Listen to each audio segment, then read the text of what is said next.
Well, I think we'll get started. Welcome, everyone. Thank you for joining us for today's BAARN class, A Guided Tour of an Emergency.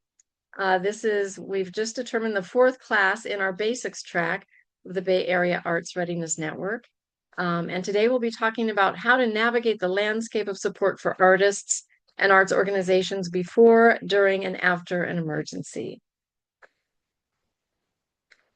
I'm Molly Quinlan Hayes. I'm the Executive Director of NCAPER, the National Coalition for Arts Preparedness and Emergency Response. We're a national virtual organization. And I'm pleased to be joined today by two colleagues. Firstly, I'll ask my co-presenter, Emily, to introduce herself. Great, thanks, Molly. Hi, everybody. I'm Emily Sullenberger Dobbins. I am a program director at the Maryland State Arts Council. So I oversee a couple different programs, one having to do with general operating support for about 350 organizations across the state of Maryland, another program for project-based support, professional development, and our touring program. And then I've also been doing a little bit of extra work along the lines of this type of class with emergency preparedness. I'm just really happy to be here. Thanks for having me. Thanks, Emily. And Tom. Sure. I'm Tom Clareson, and I am the project director for the Bay Area Arts Readiness Network. And I also work as a preservation consultant for the Lyricist Library, Archives, and Museum Network. And I will actually be in the background here during the class today and may have a couple of additions as we go along. So thank you for joining us, everyone, and I will turn things over to Molly and Emily. Great. Thank you, Tom. As you heard, we are recording this session. We are making all of our BARN classes available on demand, and we'll share that YouTube link with you a little bit later in the class. Hope you will take advantage of those recordings that are there for your convenience. Just a quick note, the Bay Area Arts Readiness Network would not be possible without an array of partners that are helping us carry out this 3.5-year program. Firstly, we want to thank the William and Flora Hewlett Foundation, which is the funder behind this program, and our service area of 10 counties mirrors the service area of the foundation. They wanted to make sure that artists throughout their service region in all disciplines are a resource through the BARN program. I also want to recognize South Arts, one of the 6 regional arts organizations, which serves as NCAPER's fiscal sponsor. And you'll also see here a list of our local advisory committee. Tom and I work nationally. Emily works throughout the state of Maryland. But we want to make sure that this program is very grounded in the reality of the lives of working artists and artist-run organizations in the Bay Area. And so you'll see here our advisory committee that has been part of the team since the early days of the project and makes sure that all of our content, all of our messaging, all of our intentions with this program are as responsive and relevant to those of you working on the ground as possible. So quickly, a little primer on BARN. The project is building a regional network to help artists and arts organizations prepare for, respond to, and recover from disruptions of all types. And we'll talk about that array. The resources that we are providing are free preparedness training through this series of both online and in-person classes in both the basics track and an enhanced track. Practical tools and resources. We know that you all are busy creatives, and so we want to make sure that any of the tools and resources we bring to you are very usable and applicable in your everyday working lives. And also, we are very humbled and pleased to be providing you with resources and learning that we have developed through our work across the country with organizations and artists who have been through crises. So we hope that everything that we share is very grounded in the reality and that we're kind of harvesting best practices and lessons learned so that if you are preparing for or unfortunately may experience a crisis, we want to bring you tested information and approaches. We are also developing peer and emergency support networks. Later this year, we will be rolling out readiness grants and technical assistance for you to develop better readiness within your own practice, studio, or organization. And then we will be publishing, as I said, real-world case studies and lessons learned. Why BAARN? Why does this matter? It's a testament to you that you are spending part of your day being here with us to talk about this, because it is not the most exciting subject, but it is a very important leadership activity, we believe, because we know from research that preparedness reduces risks, saves money, and it helps you recover more quickly from any kind of interruption or disruption.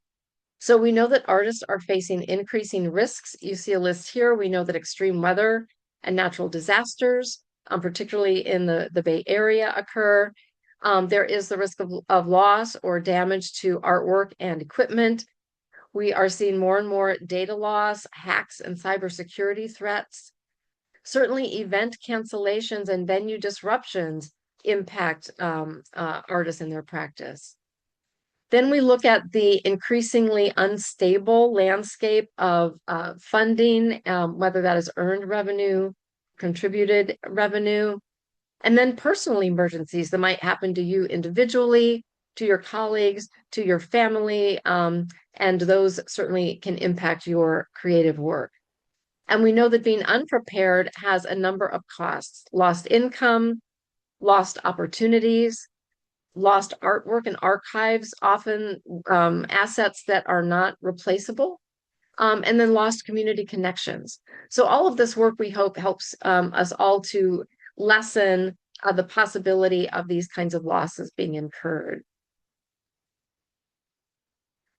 So again, we hope that we can help you build this into your practice by providing opportunities for you to learn with us, to plan, to connect, not just with us, but with others in your local community, to be able to act and implement these readiness practices in your everyday operations, and then have the ability and the capacity to recover more quickly, more efficiently, and more effectively, so you can return to your creative work more quickly. Just a quick snippet about who we are. NCAPER, the National Coalition for Arts Preparedness and Emergency Response, is a virtual national coalition.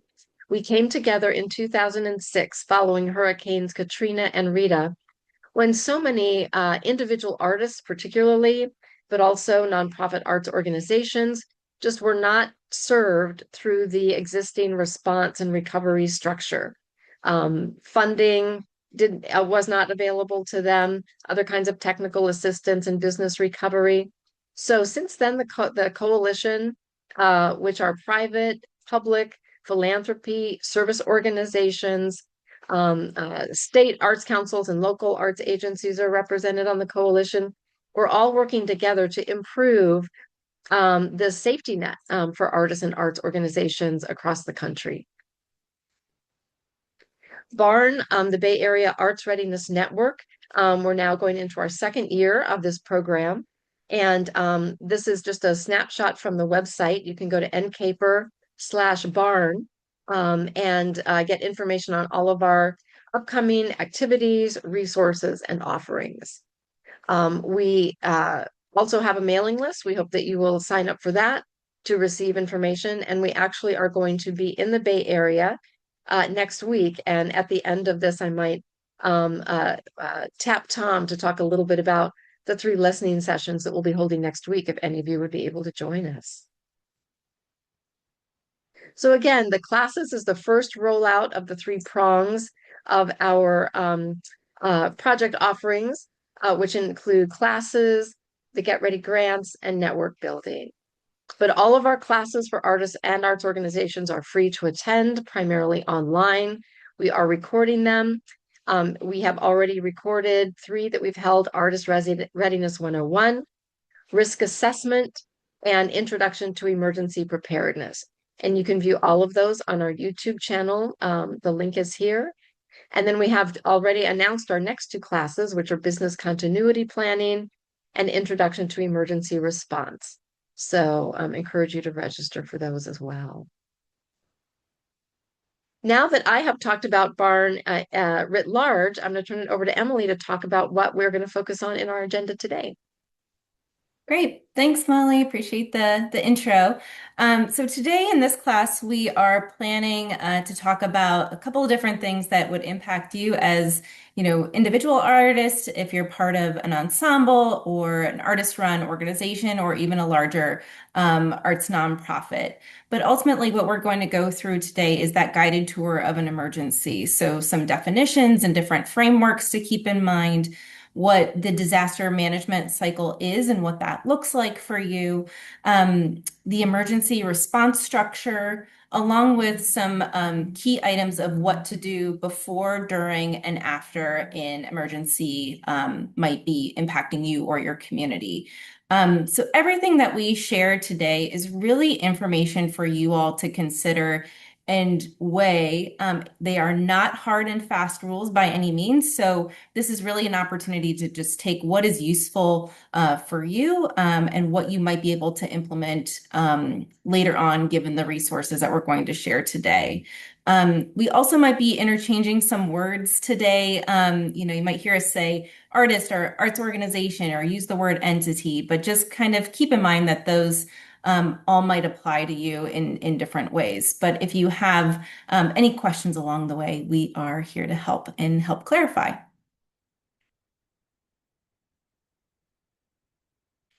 So moving into kind of these introductions to navigating a crisis, I think the first important piece to know is that knowledge is indeed power. So again, during today's session, we hope that you'll take away some information to feel confident about if and when you might need to navigate an emergency situation for yourself or your community.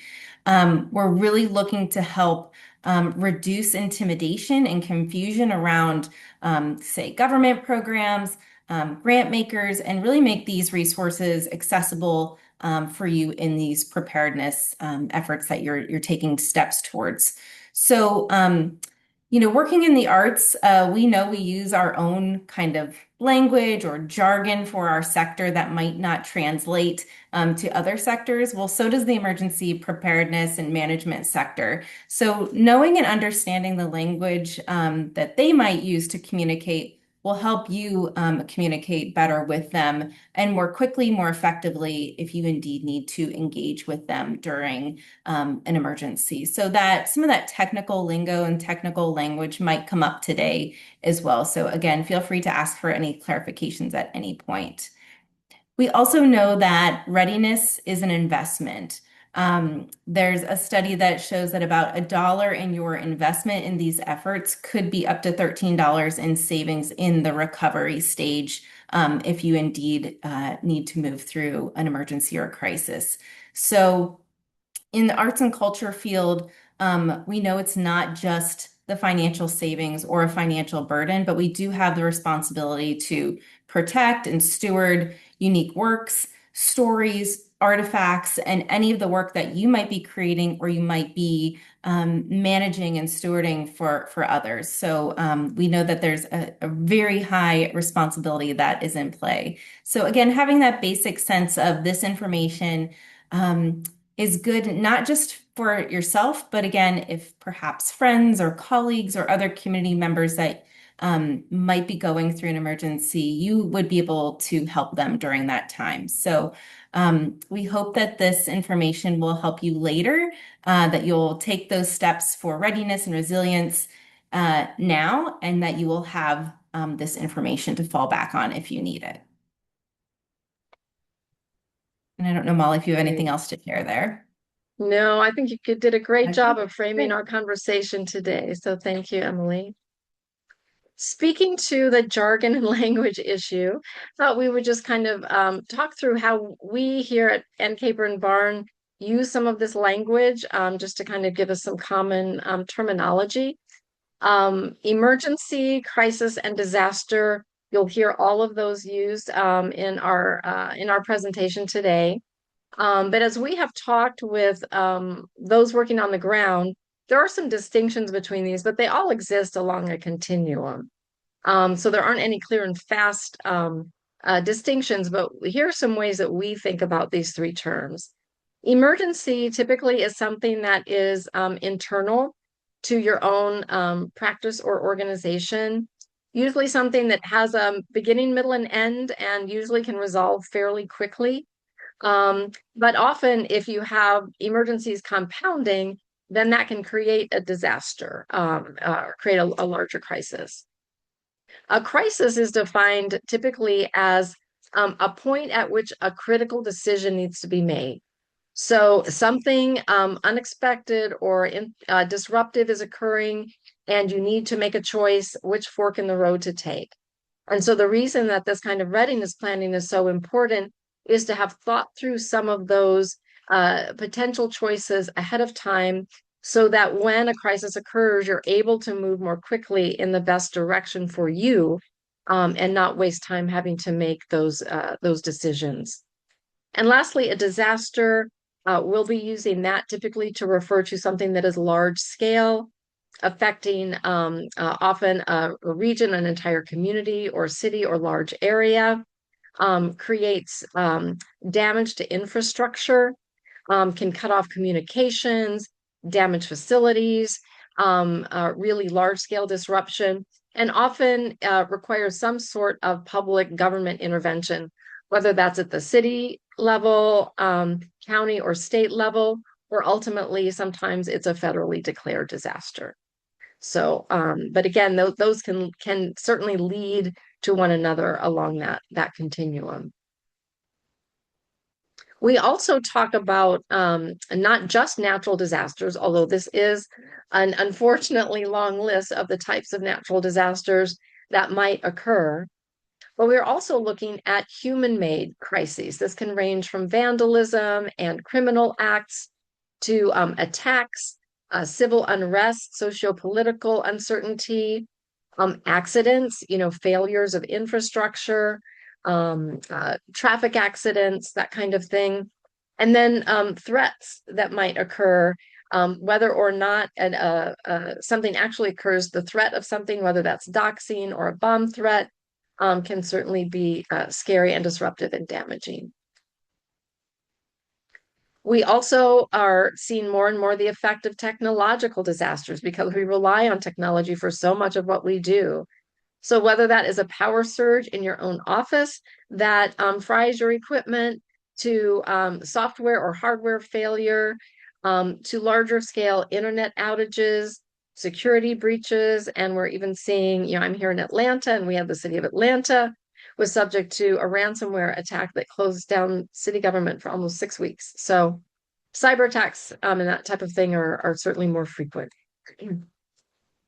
We've really, in the last couple of years, also considered this category, which Tom has phrased very eloquently, administrative disasters. So this is where some really serious impacts can occur. These things like sudden funding changes or cuts, socio-political shifts that are creating uncertainty or new landscape for us to navigate. The sudden departure of management or staff, someone in a key person.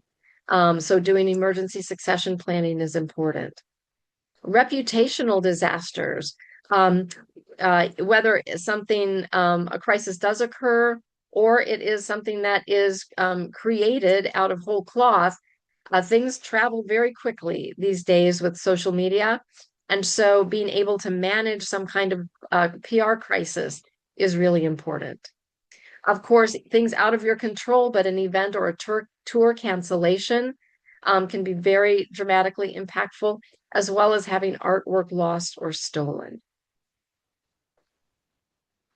So those are things that could happen to anyone. But we also know that on top of all of that, we who are working in the arts have other risks that are inherent to the particular work that we do, often working on incredibly tight financial margins.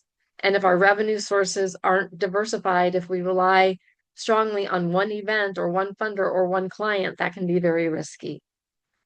If we are a one-person team or a very small team, we're carrying many competing responsibilities. And so it makes it especially hard to spend time on the kind of strategic planning that readiness falls within. Stewardship, as Emily said, we have this responsibility, whether we are creating or stewarding, presenting work by others, we have an obligation to protect those unique artistic and cultural assets. And then there's tension. We all got into this work because we want to be creative. But you also need to spend time and energy and resources on these administrative aspects and the planning. And so we know that that is an ongoing tension and decision that you're always having to make. So that frames a little bit how we are thinking about the entire universe of kind of risks and challenges that we're all facing when we're thinking about readiness planning. So I'm going to toss it back to Emily to talk about the emergency management cycle. Great. Thanks, Molly. So on your screen here is the disaster management cycle. So when that emergency or that crisis occurs, this is the cycle that will start for you. And yes, it is an actual cycle here that the emergency management professionals have helped us to visualize here.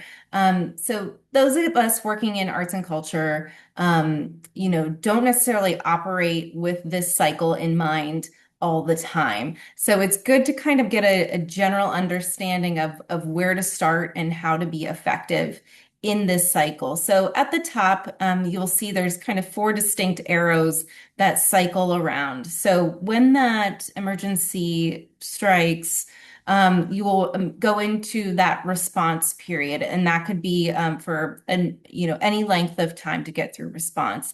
And then you'll go into the recovery efforts, then mitigation, and then preparedness efforts. We can be a part of this community response, and sometimes FEMA at the federal level may be involved, but there's also other emergency responders that might be involved, but most of them of emergencies and crises don't necessarily reach that federal level of having FEMA involved. So it's really important to understand that when this cycle is activated, it's starting in community, it's starting at the local level, which means that your role is really important in this work. It really is a never-ending cycle, which, as you can see, each phase feeds within the next. It is time-based, based on, when the disaster starts and ends, but the ultimate goal here is to glean what is learned during your experience, so that way you can help and move through preparedness efforts. So when the next emergency happens, hopefully it doesn't, but you will be prepared in any case.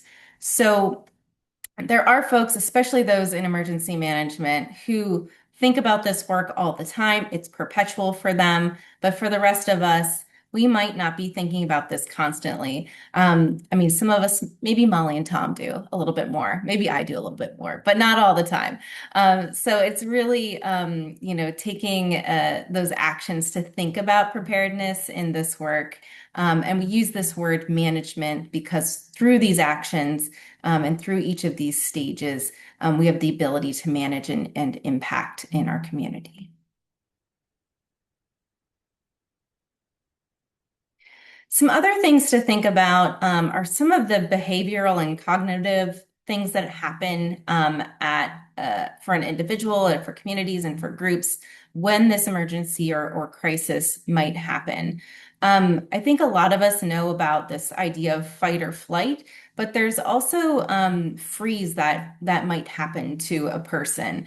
And that might look like paralysis, it might look like denial, or waiting for somebody to instruct us on what to do. What is that action that you might be waiting for?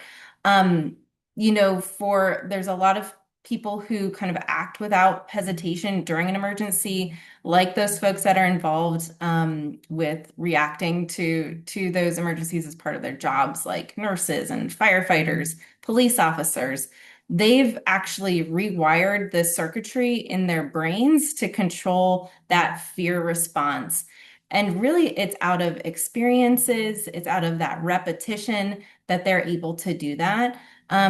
So again, for us in the arts, it's not our normal way of thinking. So, we might need to kind of think about our mental script and how that's handled in a situation. So that's why things like planning ahead, having some trainings, having some drills.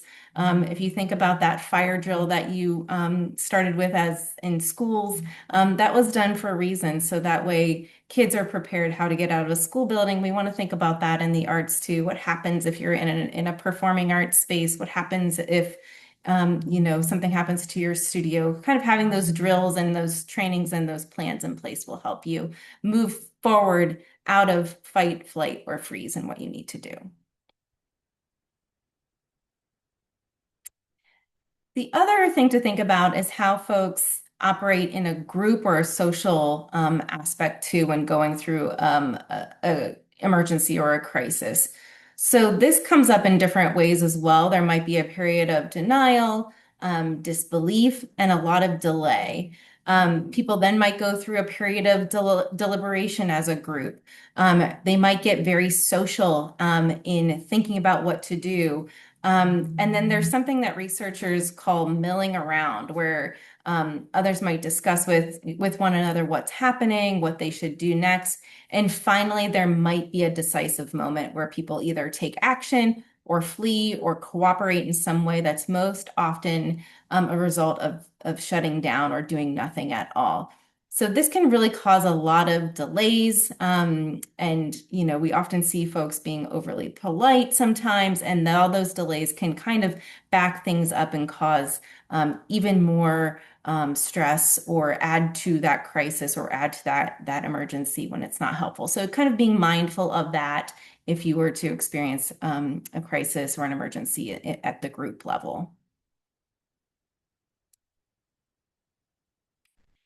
And next, there's a couple of slides to follow here, but thinking more broadly at a community level, there's some additional structures and graphics that will help kind of uplift what this might look like for a community perspective.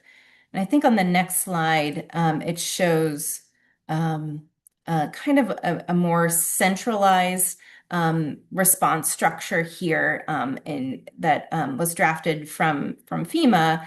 But I think what's important to note is that the community is central in this model. So, and then outside of the community, or you as a person within that community, you start to think about the rings of folks that will help respond to you in a more immediate nature, and then who might be coming in to support later on. So, as you'll see in that green sector or circle around the community, you'll see your local, your state government, your tribal regions and nations and territories. Then in the kind of lighter blue is working outward to the federal government and possibly when FEMA might come into play.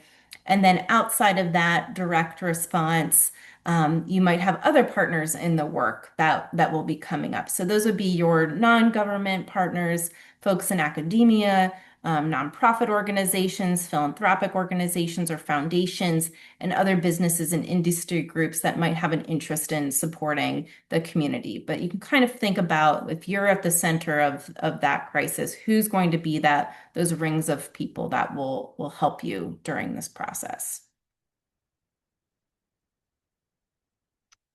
This next graphic is really interesting to me. It's just again thinking about how communities respond to emergencies on more of an emotional level.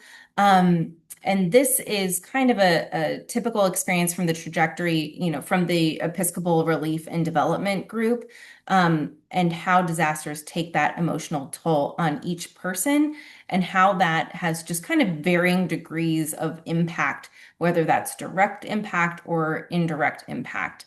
But I think the important thing to show here is that the journey is not always linear.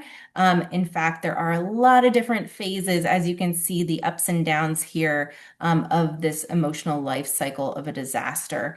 And it might last longer in certain areas and it might be shorter in others. But I think if you're starting kind of at that at the end on the left-hand side, you'll see that after that immediate impact of an event, There are what we would call heroic efforts. So those would be the folks that are responding to an emergency, like rescues or the police getting involved or firefighters, those sorts of folks. After that, there's a period called the honeymoon phase. And then that's also recognized by with community cohesion, as you'll see in the parentheses there too. Then normally following that period is an emotional crash that kind of goes down, and that's characterized by delusion and maybe feelings of abandonment. But then from that low place, one starts to work their way up and through a period of grief. And that's a lot of times coupled with a lot of other things that might be happening for a person or for a community in different ways. You know, as you're working your way through that, you might have difficulties applying for different benefits or filing insurance claims and other kind of tasks that you might need to handle during that time. I think it's also good to note that, you know, if there's an anniversary or triggering events, that might kind of spur some additional negative emotions. So, for example, if somebody goes through the experience of a hurricane and it was impacted drastically, in that way, another storm that might come through might be that triggering event for somebody to kind of have another peak or valley, and that might come with a wave of hopelessness and some other feelings as well. So the length of this cycle can really be as long as 5 years or more for a person or for a community. So again, keeping in mind that there's also grief that's happening. So thinking about those 5 stages of grief, like denial and anger, bargaining, depression, and acceptance, those are all happening along with that delusionment stage as well. So a lot of things going on, a lot of ups and downs, and ultimately the goal is to then to get to a new normal, reconstruction, or whatever that new beginning might look like. And I think holistically, you know, a good example of moving through all of these different phases might be that we all went through COVID and post-COVID, where there was a lot of ups and downs and different things that folks felt emotionally, financially, and otherwise. But everybody went through that together, but kind of came out in a different place. That is a new normal for all of us.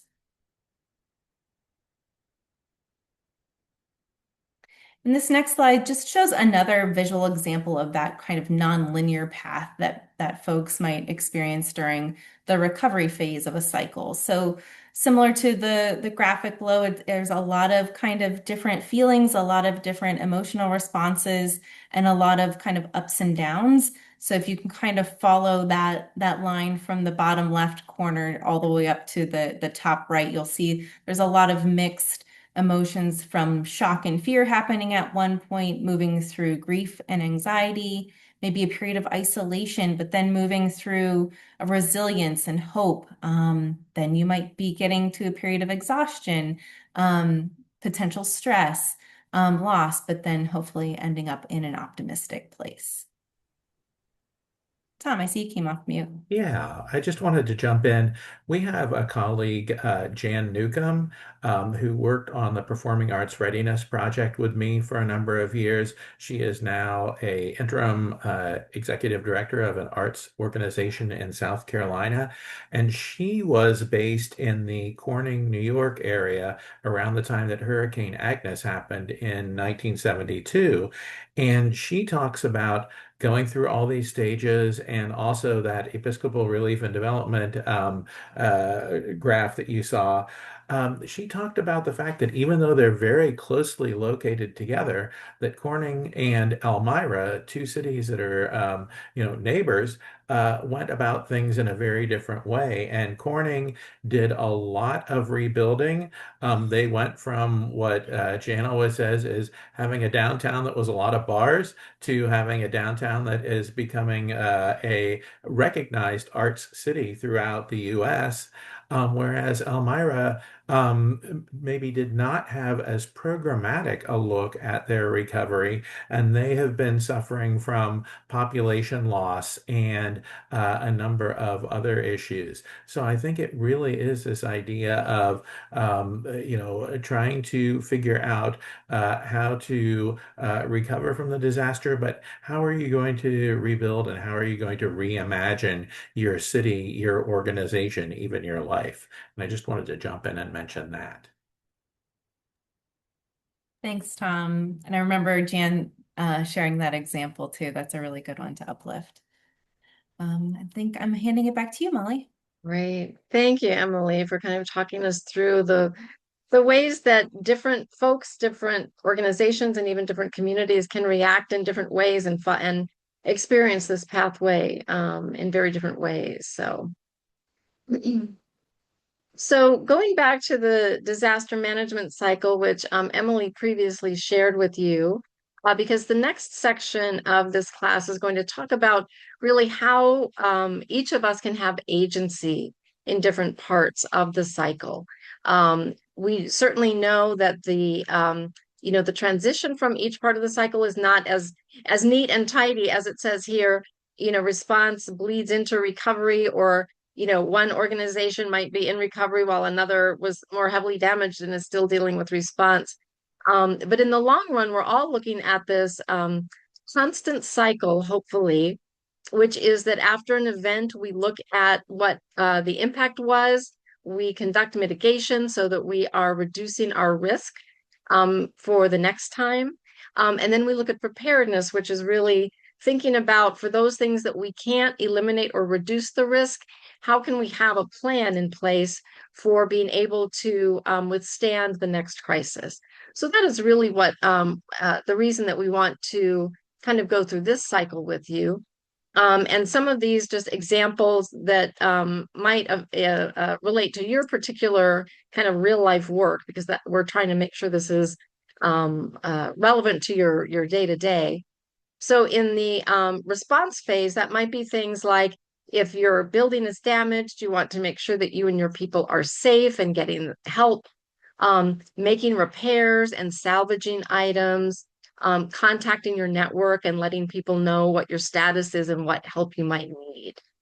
As you move into recovery, this often means advocating for assistance if you need it, looking for fundraising opportunities, or making sure, as NCAPER does, that the public sector is including artists and arts organizations in all of their recovery work, just as they do for other important sectors of the community and the economy.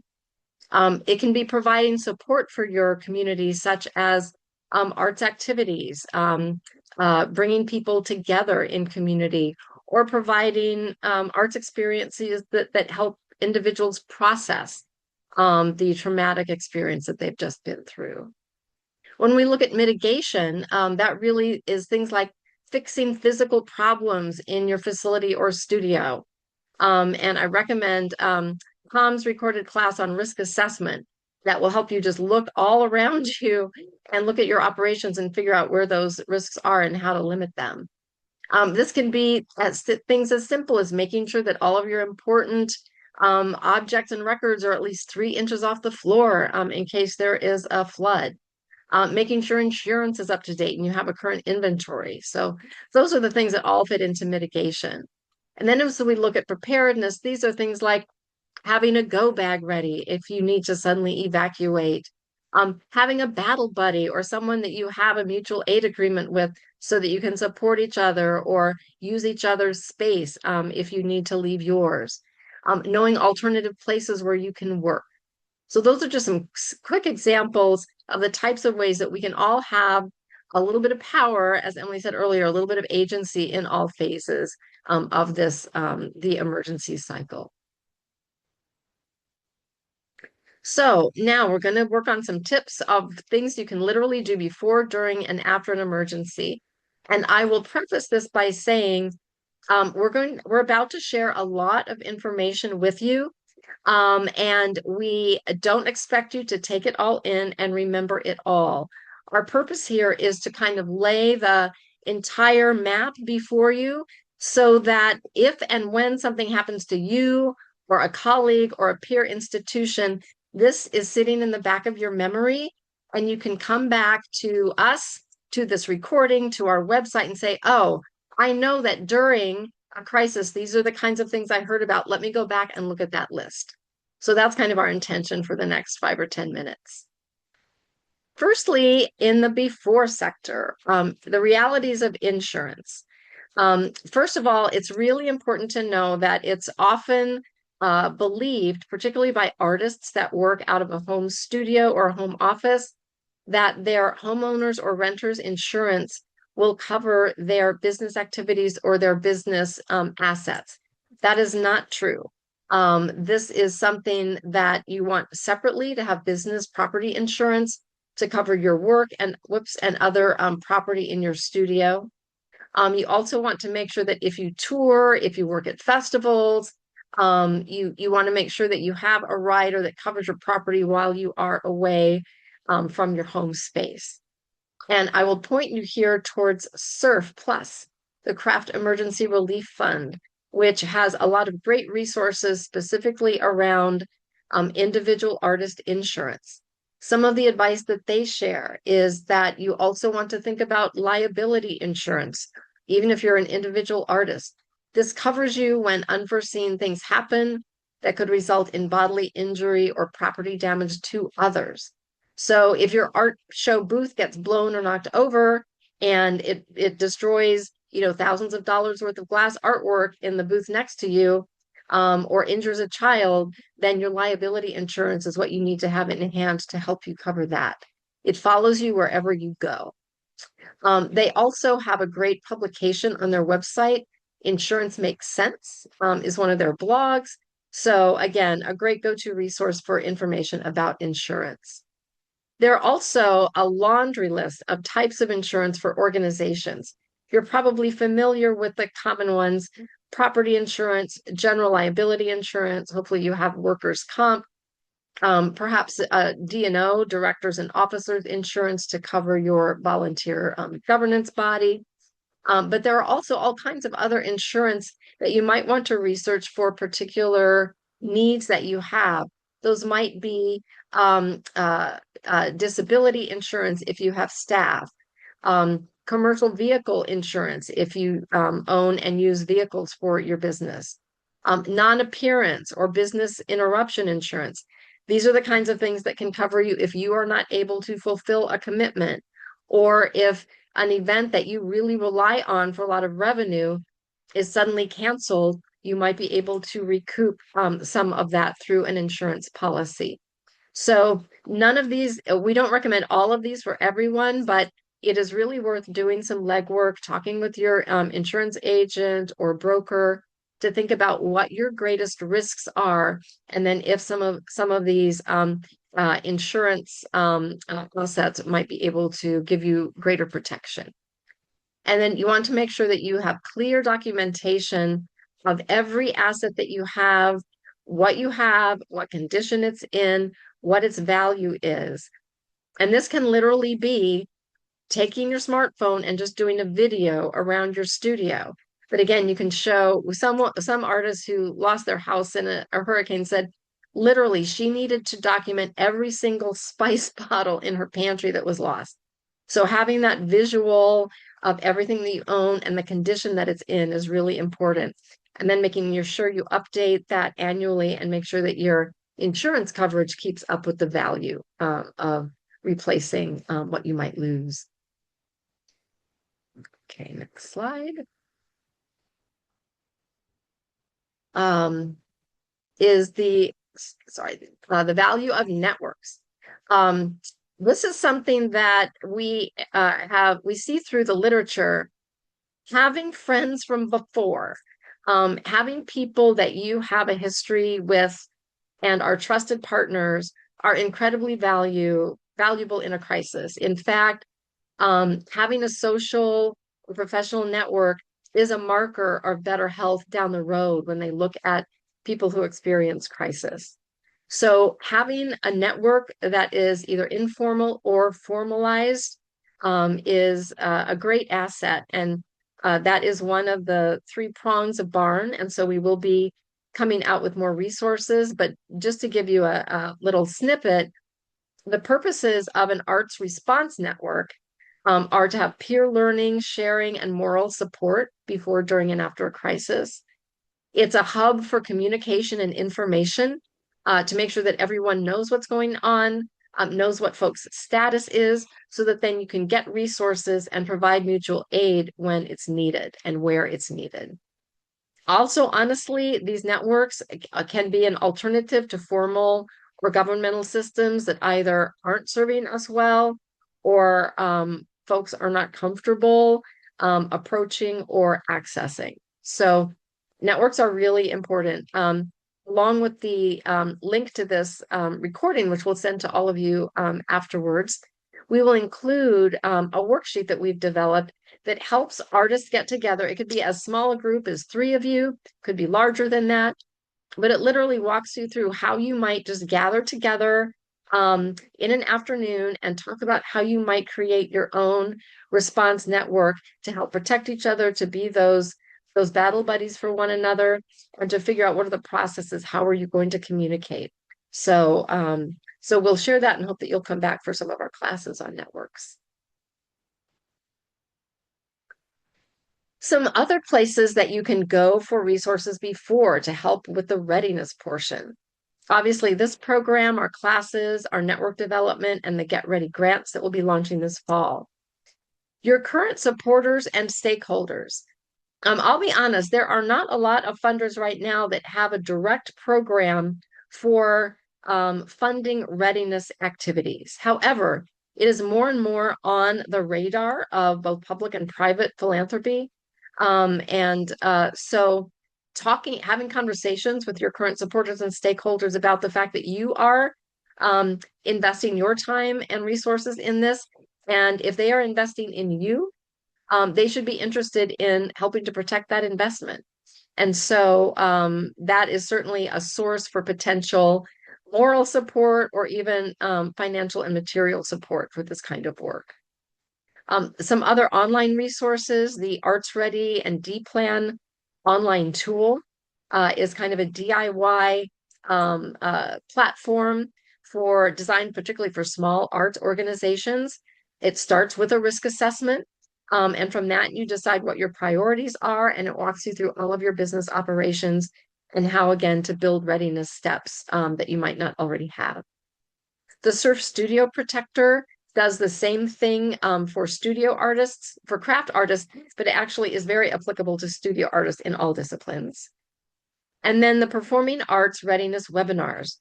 This was a program that Tom headed for, I think, 9 years. And it created a wealth of resources, which with its sunsetting are now housed on the NCAPER website. And that includes a wonderful array of webinars on very particular, discrete things, everything from how to train for active shooter events, to how to deal with cybersecurity, to how to prepare for and prepare your venue for wildfire protection. So crisis communications, I mean, it's got a whole array. And there are both emergency sector folks and art sector folks who are there and ready to help. Response resources such as your local emergency responders. Obviously, you should kind of know who those are locally, but life safety is always the primary consideration, followed by property and artwork safety, and then all of the other stuff comes after that.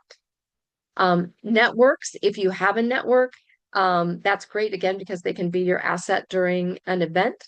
But we also can be sources for how you might be able to find a network if you don't have one already. There are 30 existing arts and culture response networks around the country. We would love to connect you with one in your community. Notifying your local and state arts agencies. These, again, are a central place for collecting information, and they can be the voice to local and or state government and the greater public about what the impact is on the arts and culture sector. So they know what your status is. They're then able to kind of consolidate all of that and tell the larger story about the needs of the sector after an event. And we can also do that through rapid impact assessment forms, which NCAPER houses on our website. And again, lets us kind of collate everything that's going on and start to get resources out where they're needed. And finally, you want to make sure that you are doing documentation as you are safe during an event. But anything that you can either document through writing or photograph is something that's going to be really important for your recovery later, whether that is requesting public assistance, working with your insurance provider to be compensated. So just never forgetting to document what's going on so that you have those tools to demonstrate what it is that you need to recover. And now I'm going to flip it back to Emily to talk about some resources after an event. Great. Thanks, Molly. And I'll just kind of chime in on the documentation part. I know I personally went through a fire and having to do all that documentation for your personal reasons and in particular the insurance company is really important. So from personal experience, just want to uplift that part too. But as you're moving through the different types of resources now after, there's a lot of different things to think about. There's informational resources, there's financial resources such as artist emergency funding, nonprofit emergency funding.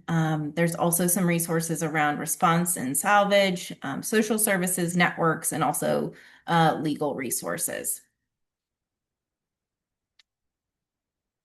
A couple things to think about of who to talk to, how, and even when. I mentioned it at the top of this session about kind of that language and jargon. That's still important as you're moving through the cycle and what to do before, during, and after.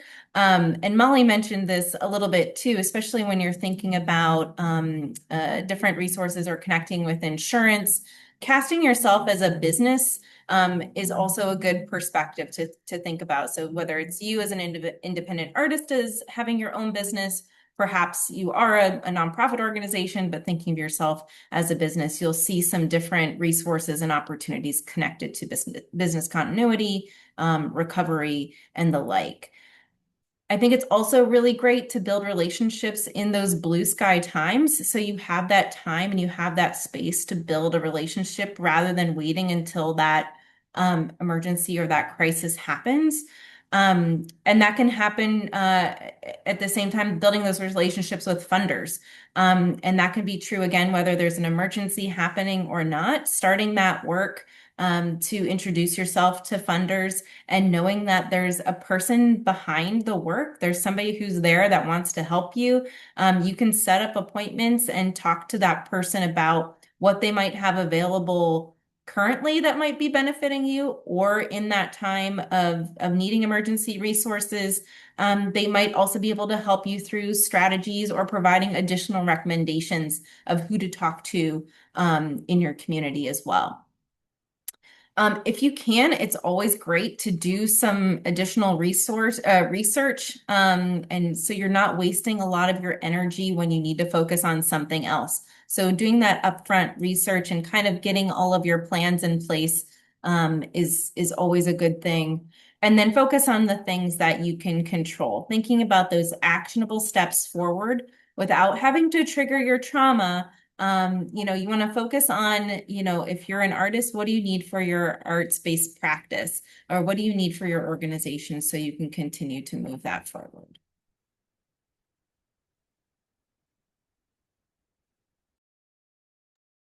Speaking of an emergency, there's a fire truck going by as I speak.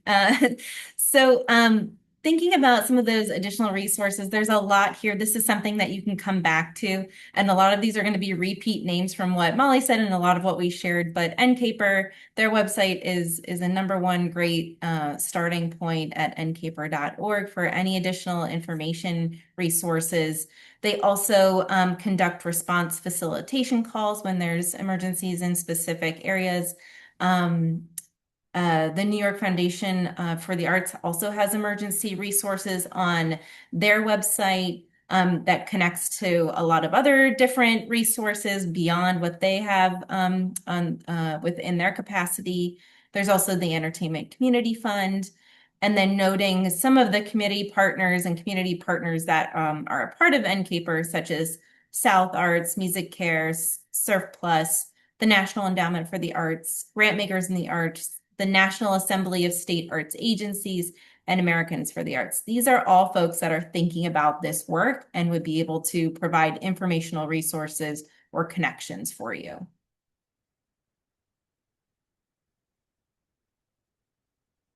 There are also different financial resources. A good starting point is thinking about who are your current supporters, and what that network of folks might be for you. Then there's also some specific artist emergency funds, the public and the private sector. So thinking about the public, HENTEF has a quick guide for artist tool replacement. That might be something you might need. Again, Molly mentioned it earlier, but the local and state emergency funds might be available to you depending on the scenario. I know here in the state of Maryland, during COVID, we had a lot of emergency fundings that we received at the state agency, and then we were able to distribute those funds to independent artists to support their practice and living and working expenses, along with our arts-based organizations across the state so they could continue and sustain their operations, paying people, keeping the lights on, really, again, the sustaining people and organizations. There's also the small business associations across the country, and you might have one in your local community that would be a great resource for you. And then from the private perspective, there's different foundations, a lot of community foundations across the country. That's a good starting point for financial and other resources. And then there's always a lot of success around kind of personal campaigns, such as GoFundMe, as another way to kind of engage your current supporters and ways of sharing in a more social way. Some additional financial resources. Again, there's nonprofit emergency funding at the public level, and a lot of different resources to kind of help you work through a lot of different processes. So NCAPER, again, has a really good arts field guide to federal disaster response. It's a lot of work, a lot of things that are happening at the federal level. So that guide is really helpful to walk through if you're ever in that position of needing to work through the federal funding. And that also includes FEMA, who also has some really great resources on their site. And again, county, state, and your local public support. And again, private support is listed here as well around community and individual campaigns. A couple other things to think about is response and salvage assistance. HENTEF has some resources around if you experience water damage, perhaps you go through a fire and there's fire and soot damage. There's some good resources at that link for HENTEF. There's also the National Heritage responders. This is a really cool thing. This is 24/7 response network. There's an email listed here and a phone number. These folks are available to you to provide that kind of immediate response if needed. I know I've provided this information out to a few folks here in Maryland just in case, even if they're not the best place to go, there's somebody who's going to respond and provide additional resources to them. There's also a lot of different networks. Again, Molly mentioned the role of networks and the importance of networks. There's also the local heritage emergency associations, alliances for response, and then the Performing Arts Readiness Network that Tom was included in. From a legal aspect, there's also the volunteer lawyers for the arts. That's what VLA is.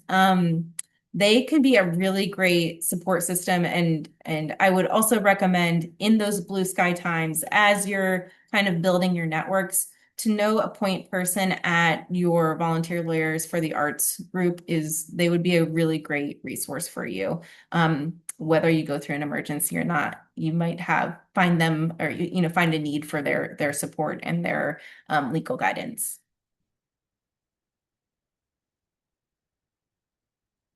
All right, and then there's a few other things here. The NEA has some great information, a two-pager that would be beneficial. Again, there's PAR webinars that Molly mentioned earlier. There is a disaster philanthropy playbook from the Council of New Jersey Grantmakers, a really great artistic response guide from the United States of Arts and Culture. There's also a creative recovery and cultural resilience plan from Grantmakers in the Arts, and another good example from the Project Home in New Orleans. So a lot of really good stuff here, and I'll let you all peruse that on your own time here too. Anything else I missed, Molly, that we should uplift? I don't think so. As I mentioned, we are really presenting this array so that you just know that there is this entire collection of people and information at your disposal so that if unfortunately something untoward occurs, you can think back and reach back out and know that some of these exist and that you can access them. Or we know that word of mouth is really important in emergencies, that when you hear of a colleague or a peer institution that is in trouble or has an emergency, reaching out and making sure that they're aware of some of these resources can be incredibly helpful and valuable. So thank you, Emily. We have a few minutes left, so if any of you have any questions, please feel free to use the Q&A function. I'll just check that and see if any questions have come in. While we watch for that, I will mention again that these BAARN classes are being recorded and are available on the NCAPER YouTube site, and we will be holding new ones about every 3 weeks or so. Tom, what would you like to add? Sure. I just wanted to add that we have a couple of things coming up next week. We have been doing what we're calling listening sessions throughout the Bay Area counties, and we have the last three of those listening sessions coming up next week. And these are actually almost focus groups to find out from you all what your disaster concerns are, what help you might need, funding, tools, etc. They've been really eye-opening. The slide that Molly did on administrative disasters, we have really opened up the definition from the kind of things that we have learned through those listening sessions. So next Monday will be in San Mateo County and Daly City. Next Tuesday in San Francisco. And then in Solano County next Wednesday in Vallejo. So on the BAARN website, there is a sign up tool for any of those three, which might be closer to you. The other thing is that we're also, those are in the mornings on those days. We're also offering a live risk assessment class in San Francisco County on Tuesday, where we're going to do an organization walkthrough and take a look at everything from building condition to what condition a theater or other organization might be in, and how they can better prepare for disasters. Information on signing up for that class is available on the BAARN website as well. Great, thank you, Tom. And we'll make sure that when we send out the link to the recording and slides from today, that we'll include information on those events if you're able to register and join us for one of those.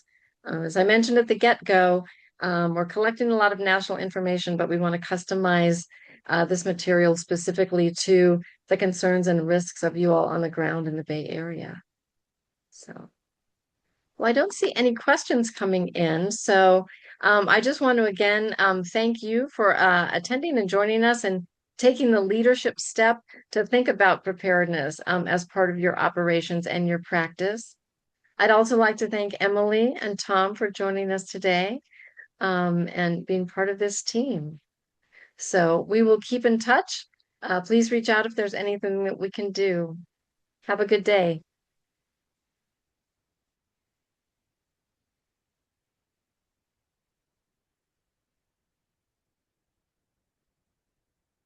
Great. Thank you both. That was great. Emily, you're terrific. Really appreciate it. Thanks for including me. I'm really happy to be a part of this. Great. Well, we will keep you at it then. Yeah. For sure. Great. That sounds good. All Okay. right.